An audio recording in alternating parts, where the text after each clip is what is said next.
رب کو اس لیے ہم پکارتے ہیں کہ وہ پکارے جانے کے لائق ہے. ہم اسے پکار رہے ہیں تو بحیثیت آقا کے اس کا جو جی چاہے ہمیں دے دے. اللہ اکبر. ہمیں اٹھا کے جلتی آگ میں پھینک دے. مالک ہے، ہم کیا کہہ سکتے ہیں. ہمارے یہاں پہ جو ٹرم ایک یوز ہوتی ہے وہ فقیر ہوتا ہے جو سیلف لیس ہوتا ہے، جو اس کے پاس کچھ نہیں بچا ہوتا. لیکن جو باقی روحانیت کی اور اسپریچوزم کی ڈکشنری ہے اس میں فقیر کے کیا معنی ہیں؟ اس پہ فرض عبادات کی پابندی تو ہے ہی، نفلی عبادات کی بوجھ کافی ہوتا ہے. وہ آپ کو دیکھتا ہے اور پرکھتا ہے. اچھا. تو اس راہ میں سٹارٹنگ پوائنٹ ہی ایگو کو کچلنا ہے.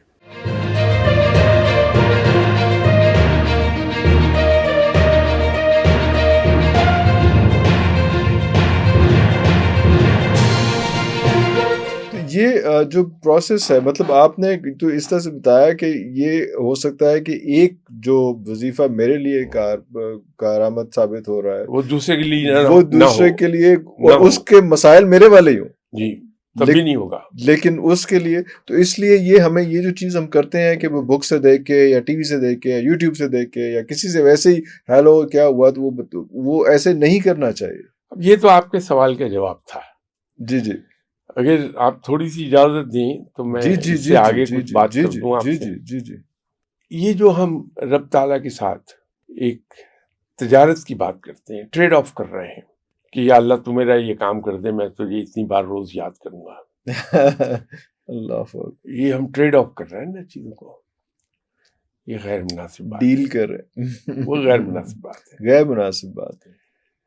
وہ رب ہے، مالک ہے، آقا ہے. اس کو اسی مقام پہ رکھ کے دیکھیں ہم. تو آقا کے ساتھ اب ٹریڈنگ تو نہیں کرتے کبھی، ڈیل نہیں کر سکتے. اللہ اکبر. تو ہم وظائف اور تسبیح اس لیے نہ پڑھیں کہ اللہ ہمارا فلاں کام کر دے.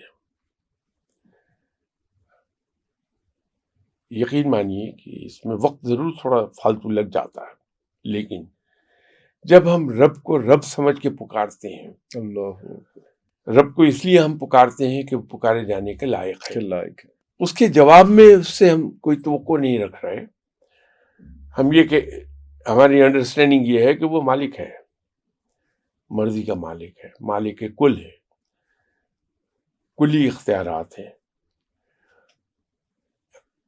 ہم اسے پکار رہے ہیں تو بحیثیت آقا کے اس کا جو جی چاہے ہمیں دے دے.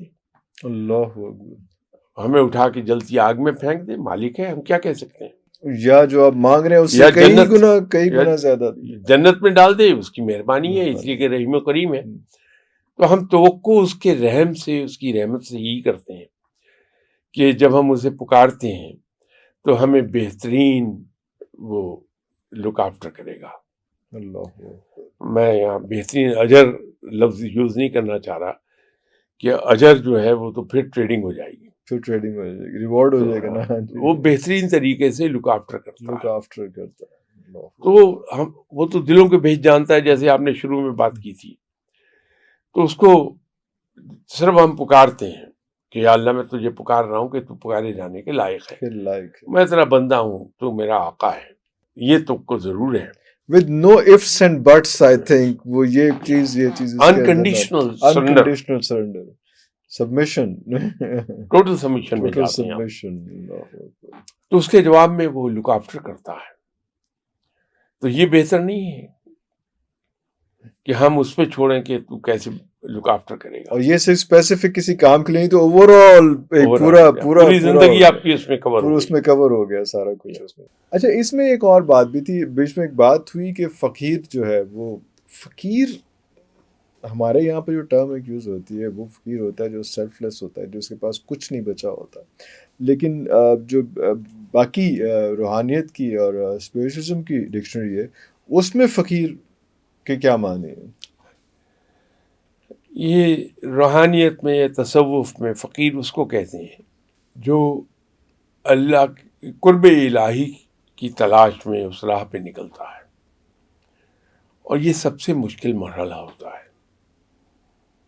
اس لیے کہ اس کی تربیت ہونی ہوتی ہے، اور اس تربیت کو کرنے کے پروسیس میں اس پہ فرض عبادات کی پابندی تو ہے ہی، نفلی عبادات کی بوجھ کافی ہوتا ہے.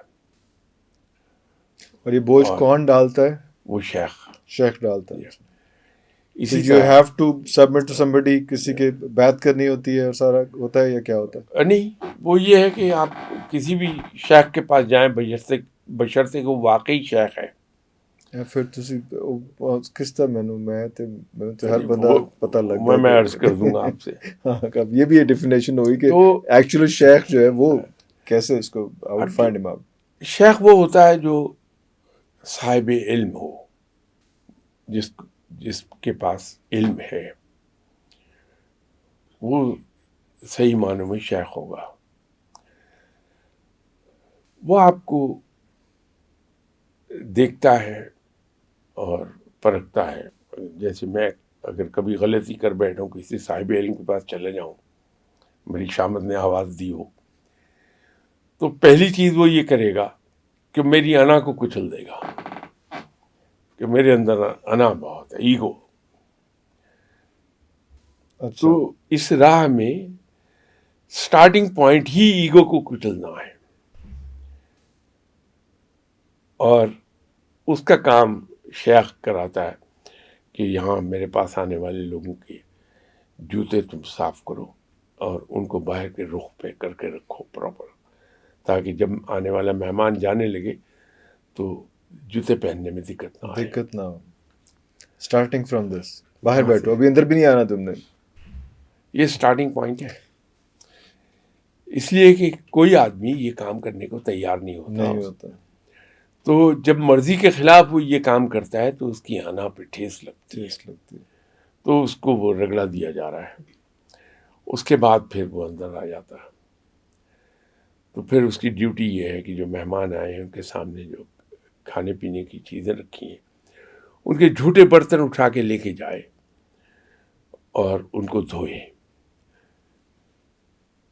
پھر اس کے بعد اس سے ایک سٹیپ اوپر آتا ہے، جب وہ ان کاموں کو کراہت کے ساتھ نہیں بلکہ خوشی سے کرنے لگتا ہے، تو پھر اگلا سٹیپ ہے کہ جو مہمان آ رہے ہیں ان کے سامنے سرو کیا جائے کھانا.